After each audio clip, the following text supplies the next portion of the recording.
Okay, pag-aaralan po natin ngayon kung paano po mag-install ng Omega DigiBible. Siyempre, punta tayo ng Play Store.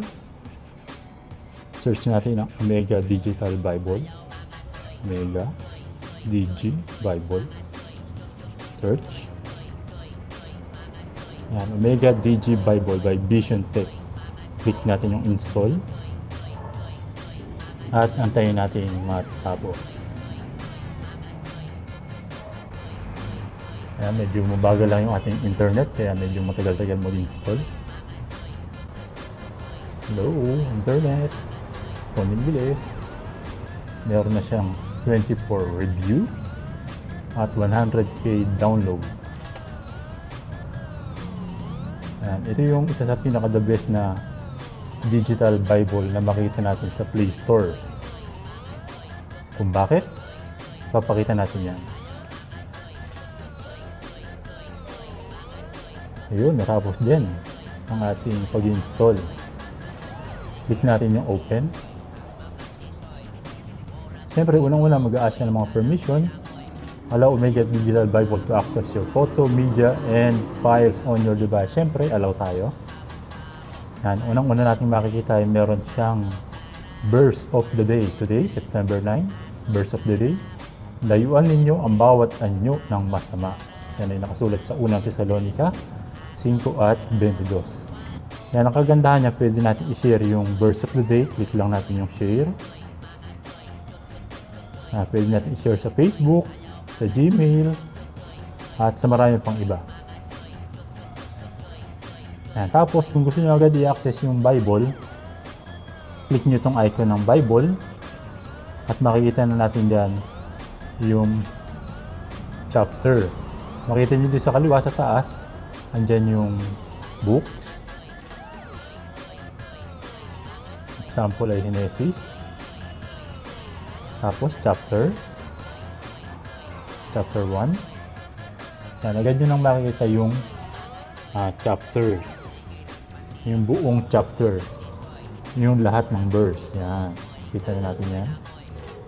Tapos ang kagandahan nito, hindi nyo na kinakailangan mag-install pa ng iba't ibang version ng Bible. Itong Omega Digital Bible, meron agad itong tatlong version. Meron siyang English Standard Version, King James Version, at Tagalog ang dating Biblia 1905. Paano yun? Makikita nyo lang yun dito sa gitna. Meron nakalagay dyan, tab. Kung gusto nyo gawing English, click nyo lang yung tab at gawin yung KJV o King James Version. Yan. Kung gusto nyo naman ESV, pwede rin. Kung gusto nyo lakihan ng size, pipindutin nyo lang itong icon ng dalawang A at i-resize nyo sa baba kung gusto nyo lumaki para sa mga malalabo ang mata. Yan, maganda yan. Hindi nyo na kailangan gumamit ng salamin. Yan, pwede natin basahin yung buong Tagalog ng chapter 1. Yan, ano naman itong icon sa kanan, sa baba? Yun pala, ang kagandahan nito. Pwede natin ikumpara yung dalawang version ng Bible. Tagalog ang Biblia at yung ESV o English Standard Version. Yan. Yan ang hindi natin makikita sa ibang mga digital Bible. Ano pa ba yung maganda dito sa Omega Digital Bible? Close muna natin or pwede tayo mag-back. Yan.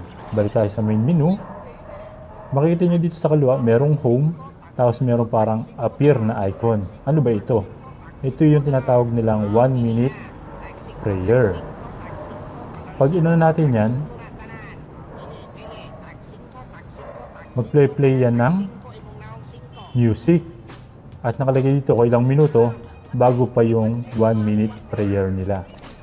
Yan. Pause muna natin. Tapos meron ditong search icon. Makikita nyo dito sa baba, meron siyang parang magnifier o yung search. Click natin yan. At maglagay tayo ng kahit anong word na gusto nating i-search. Halimbawa, bawang. Yan.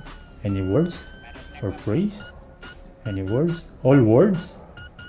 any phrase. Tapos kung anong version natin gustong hanapin. Tagalog, ang Biblia, English ba yan? Or sa English Standard Version. Pwede lang sa Old Testament. Gusto nyo naman sa New Testament lang hanapin. Or sa Deuteronomio, or pwede ka mamili lang kahit anong book na gusto ninyo. Click nyo lang yung okay. Pero sa Old Testament na lang tayo. Tapos, kung gusto nyo case sensitive, o kaya naman ay partial, pwede rin. Click natin yung search. Yan. Kung makikita ninyo, pinakita niya yung 2 verses found, 2 matches. Yan, meron bilang 11.5. Yan, mababasa na natin dyan kung saan nakasulat yung bawang.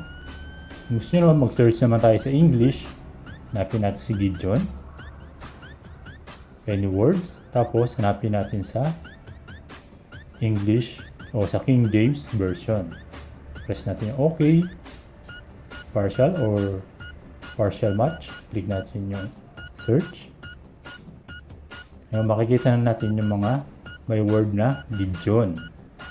Siyempre, kapangalan ko lang yun. Hindi ako yan. Yan ang maganda dyan sa Digital Bible. Ano naman tong icon na to? Ito naman yung Book a Bible Study. Kung gusto niyo magpo-Bible study, lalagyan niyo lang inyong information, contact number, email address, yung inyong address ng bahay at yung religion at isubmit nyo lang. Yan. Tapos dito naman sa more, makikita natin yung recent Bible, yung library, yung highlights at comment, bookmarks and reading plan at history at setting. Yan. Okay, yan ang kagandahan ng Omega Digital Bible. Meron pa siyang ibang mga pictures dito. Sa kaliwa, may makikita kayo dyan, yung icon, katabi ng home sa taas. Click nyo lang yan. At meron siyang Ask the Preacher.